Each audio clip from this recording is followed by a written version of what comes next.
Seneca and Time. How to destroy procrastination and truly live. Picture time as your only currency of infinite value. Now imagine you throw it away every day without a care. Would you do that? Of course not. But Seneca, the Stoic philosopher, said we do something even worse. We squander the one thing that can never be bought back, our life. This isn't a talk about productivity. It's about existence. It's a dive into the philosophy of Seneca the Younger, one of history's greatest thinkers, who left us a manifesto called On the Shortness of Life. Life isn't short. We make it short through our choices, and above all, through procrastination. Seneca looked at the streets of Rome and saw a tragedy. People rushing around, busy yet empty. The philosopher saw life as a treasure that most of us throw away. We don't have too little time, he argued. We waste too much of it. Most of us suffer from a fundamental mistake: the illusion of eternity. We live as if we're immortal, putting off what matters for a later that, as Seneca knew, may never come. It's the mindset of when I retire, when I have money, when I have time.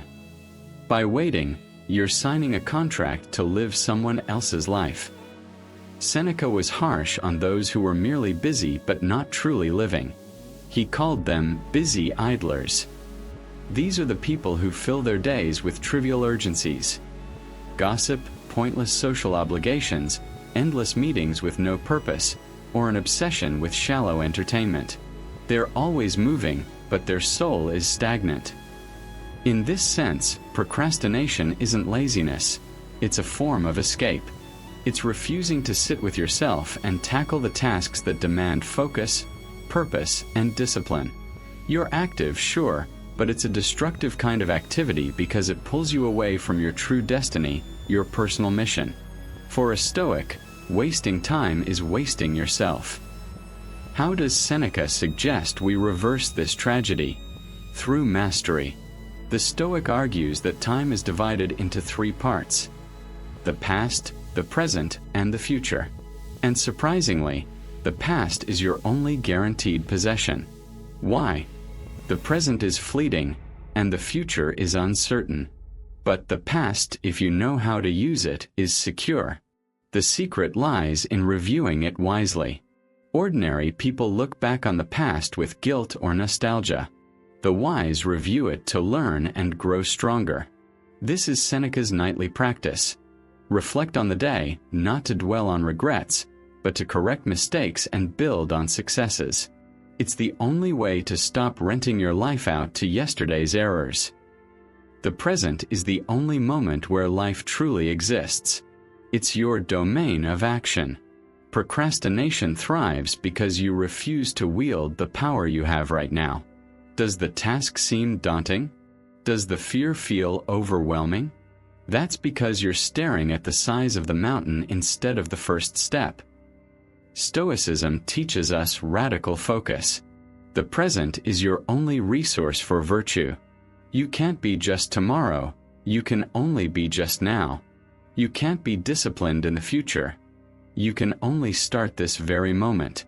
Procrastination is the postponement of virtue, and Seneca had no patience for that. Seneca's sharpest critique targets those who live on the edge of life. These are the people who delay happiness, the trip, the career change, the apology. They're always about to start living, but they never actually do. Procrastination feeds on empty hope. Hope that tomorrow you'll have more energy, more time, or that the task will magically be easier. But Seneca reminds us, the future is an illusion of control. While you're delaying, life speeds by. And the cost of that illusion is a lifetime of regrets. This is where the Stoic practice of Memento Mori, meditation on mortality, comes in. Embracing the reality that you may not have tomorrow is the Stoic weapon against procrastination. If this were your last week, would you be wasting time on social media? Would you put off that tough conversation? Use the end as fuel to begin. The fear of failure is the main driver of procrastination. And that fear comes from trying to control the uncontrollable. This is where we use Epictetus's dichotomy of control to disarm anxiety. The procrastinator wants to control the outcome. My thesis has to be perfect. My boss has to love my project. This paralyzes you. The Stoic focuses on the process. I control the effort I put in right now. I control the quality of my work in this moment. The outcome is just a preference.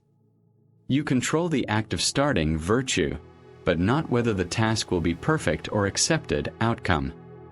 By letting go of controlling the outcome, you reclaim control over the action. The only real failure is not trying. The hardest task for a procrastinator is starting. Seneca teaches us that discipline isn't a burden. It's a muscle you strengthen with small weights. Try the 15-minute rule. Commit to just 15 minutes of focused work. The inertia of starting is the obstacle, not the total duration. Almost always, once you break that inertia, you keep going. And if you stop with a clear conscience. The key is the ritual of beginning. Marcus Aurelius fought every morning against the urge to stay in bed, reminding himself he was born for work, not pleasure. Procrastination treats work as punishment. The Stoic sees it as your nature. Humans were made for action and contribution. If you're alive, you have a role to play. Instead of asking, "What do I want to do?" ask, "What does my purpose demand I do?" The pain of effort is temporary. The pain of regret lasts a lifetime. Suffering is inevitable, but the pointless suffering of procrastination is a choice. The wise do what must be done because they honor themselves. Contrast the procrastinator, the slave to their time, with the Stoic sage, the master of their time. According to Seneca, the free person fully owns their time. They aren't enslaved by gossip, others' superficial demands, or their own vices. The Stoic has true free time because they've devoted their time to things of value. The procrastinator is always running or hiding. The sage is present. True wealth is not needing more time to be happy.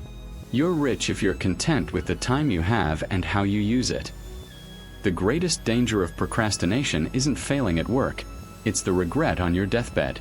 It's the pain of knowing you had potential but wasted it out of fear or laziness. Seneca forces us to reflect. Would your children, your family, or your legacy be proud of how you used your time today? Are you building a life for the future you want, or are you living to please your lazy present self? This isn't about working 24/7. It's about working with purpose and resting without guilt. Life is long if you know how to use it. Life is good if you know how to take control. Don't wait. The moment to act is now. Change doesn't take a year. It takes a single second of decision. Your life won't be longer in the future, but it can become deeper starting this very moment. Seneca's wisdom is a gift. Use it. Share this video with someone who's always saying, "later." And if you've absorbed the Stoic wisdom, subscribe to continue your journey toward mastering yourself.